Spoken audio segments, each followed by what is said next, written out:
Assalamualaikum warahmatullahi wabarakatuh.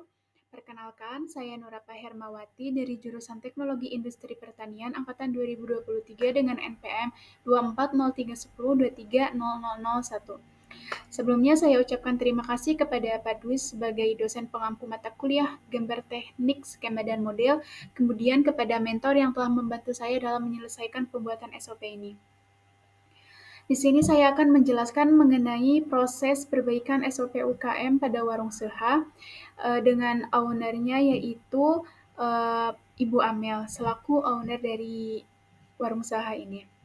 Namun sebelumnya saya mohon maaf dikarenakan owner dari warung usaha ini tidak bisa hadir karena ada urusan pekerjaan dan urusan yang lainnya, dan juga keterbatasan waktu saya dalam membuat video ini, sehingga saya melakukan pemaparan secara mandiri. Namun hasil dari presentasi ini akan saya share kepada owner-nya dan saya harap Bapak bisa memakluminya.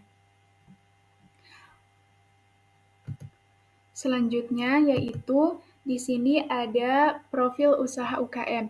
Nama UKM yaitu Warung Seha, nama pemiliknya itu Ibu Amel, didirikannya itu pada tahun 2016, kemudian 2016 sampai sekarang.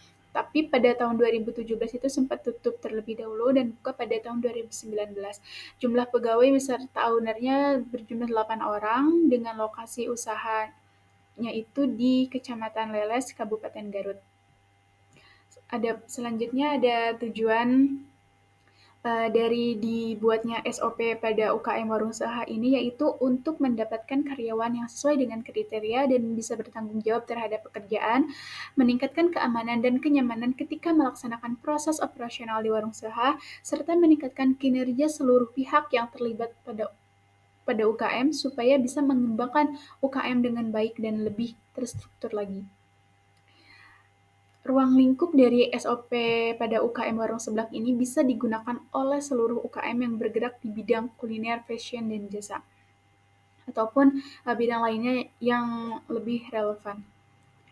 Selanjutnya, SOP UKM yang saya buat ini ya terdiri dari SOP perekrutan karyawan setelah perbaikan dan juga SOP operasional produksi setelah perbaikan. Yang pertama yaitu ada SOP perekrutan karyawan setelah perbaikan. Nah, pada tahap perencanaan perekrutan karyawan ini, owner itu harus melihat kondisi dan kegiatan produksi yang dilakukan karyawan dalam menjalankan usahanya. Jika dalam kegiatannya membutuhkan tenaga kerja tambahan, maka owner harus bisa menentukan kriteria karyawan dengan tepat untuk bisa menempati posisi yang dibutuhkan. Kemudian penyebaran informasi. Penyebaran informasi perekrutan karyawan sebisa mungkin harus bisa tersebar secara luas di berbagai media sosial supaya bisa memiliki peluang yang lebih besar untuk mendapatkan karyawan yang sesuai dengan kriteria dan juga untuk meningkatkan efisiensi waktunya. Selain itu, pembukaan pendaftaran karyawan perlu dilakukan supaya kita bisa memilih dan mengetahui karyawan yang sesuai dengan kriteria atau memahami dan memenuhi persyaratan yang telah ditentukan dan bisa meningkatkan reputasi UKM sebagai tempat kerja yang ideal. Selanjutnya ada wawancara dan training. Dalam tahap perekrutan karyawan, hal ini sangat penting untuk dilakukan, bertujuan untuk mengetahui dan melihat antusias karyawan dalam mendaftar di warung usaha ini. Selanjutnya ya dari pemaparan yang barusan disajikan dalam diagram alur untuk lebih memudahkan dalam memahaminya.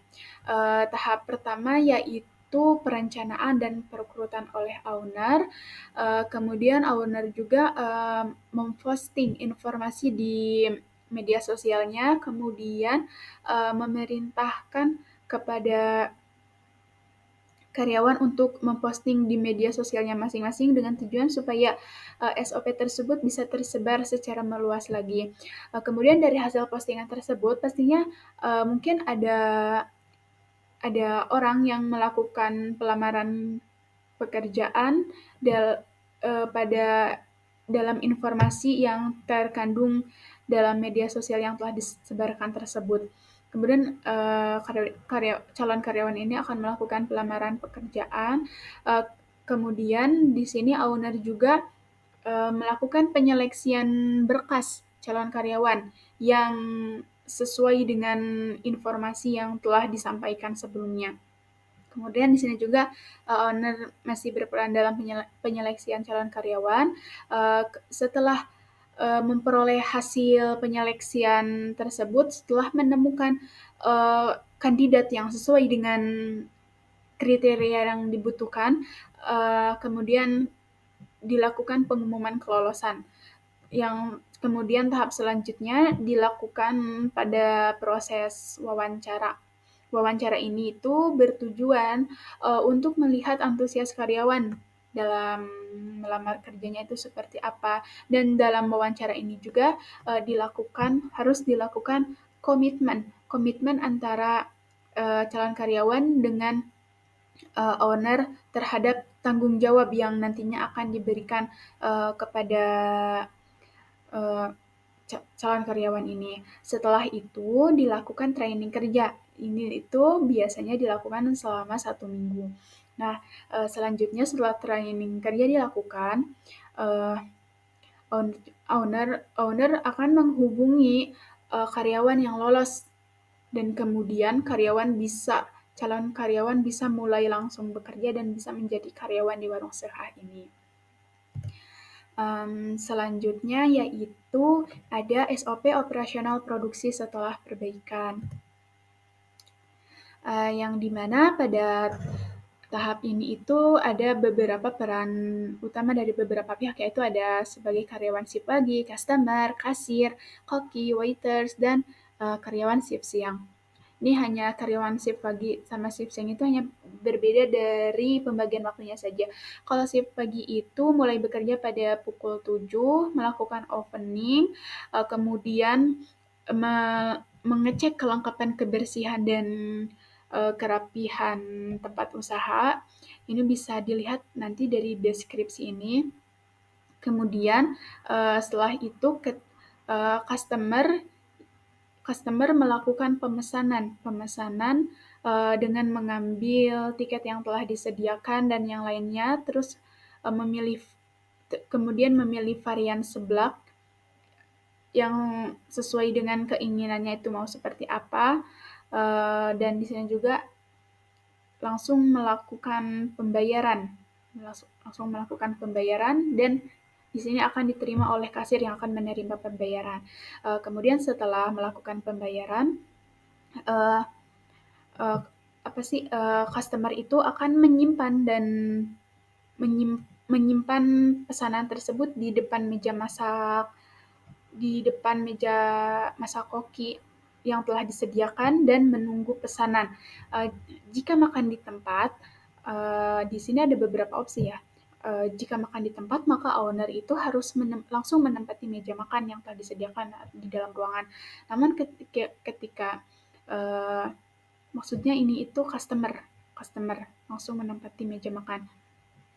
Selanjutnya ketika customer tersebut tidak makan di tempat, maka harus diwajibkan menunggu di tempat tunggu yang telah disediakan. Langkah selanjutnya yaitu setelah masakan itu disimpan oleh customer di depan meja masak koki, kemudian koki itu akan memasak pesanan sesuai dengan nomor antrian. Kemudian setelah dimasak itu seblak itu akan dibawakan oleh waiters untuk mengantarkan pesanannya kepada customer dan pesanan itu selesai. Di tahap selanjutnya, mungkin ini kita juga sudah tahu ya Bu, tentang pergantian shifting, yaitu dari pergantian shifting pagi ke siang. Untuk karyawan yang bekerja di siang hari itu dimulai dari pukul 10 sampai dengan 9 malam. Kemudian ini tuh memulai bekerja pukul 10 waktu Indonesia Barat, kemudian melakukan proses operasional seperti yang dilakukan oleh karyawan shift pagi. Kemudian di sini itu ketika akan mendekati jam pulang, waiters mulai merapikan meja makan dan sekitarnya. Kemudian koki di sini itu untuk mencuci dan merapikan dapur dan mencuci peralatan dapur lainnya. Kemudian di sini juga koki akan menuliskan kebutuhan barang-barang yang sekiranya habis dan harus dibeli. Nah, kemudian juga di sini juga karyawan shift siang itu kasir juga ini tuh berperan untuk membuat laporan keuangan pada hari itu. Kemudian setelah semua proses produksi selesai, maka warung usaha ini bisa langsung ditutup dengan tertib dan juga memastikan keamanannya kembali.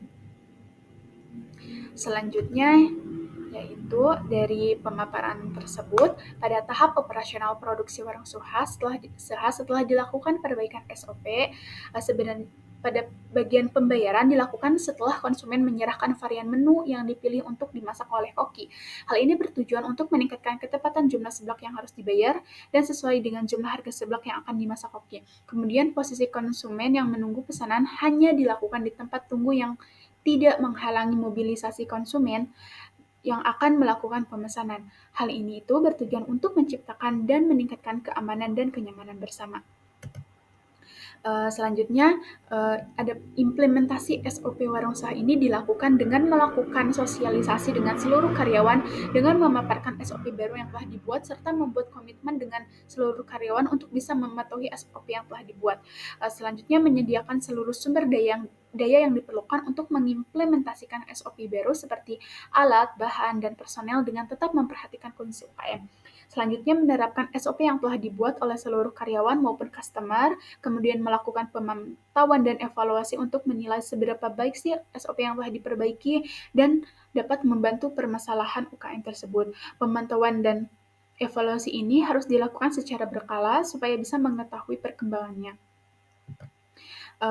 Adapun manfaat yang diharapkan dari hasil proses perbaikan SOP ini yaitu untuk membantu UKM dalam mengatasi kendala operasional, meningkatkan efisiensi dan efektivitas, serta mencapai tujuan bisnisnya dengan sistem yang lebih konsisten dan lebih terstruktur lagi, dan juga meningkatkan kualitas UKM dalam menghadapi persaingan pasar di zaman yang modern ini. Selanjutnya, ada rekomendasi untuk pelaku UKM ini yaitu untuk supaya bisa merekrut karyawan yang bisa berkomitmen terhadap job desk yang diberikan. Yang kedua, harus bisa beradaptasi dengan perkembangan zaman dan bisa menciptakan inovasi baru untuk produksi seblak supaya bisa lebih berkembang dari masa ke masanya. Mungkin cukup sekian pemaparan dari saya. Mohon maaf atas segala kekurangan dalam saya memaparkan materi ini. Semoga apa yang saya sampaikan bisa bermanfaat bagi kita semua.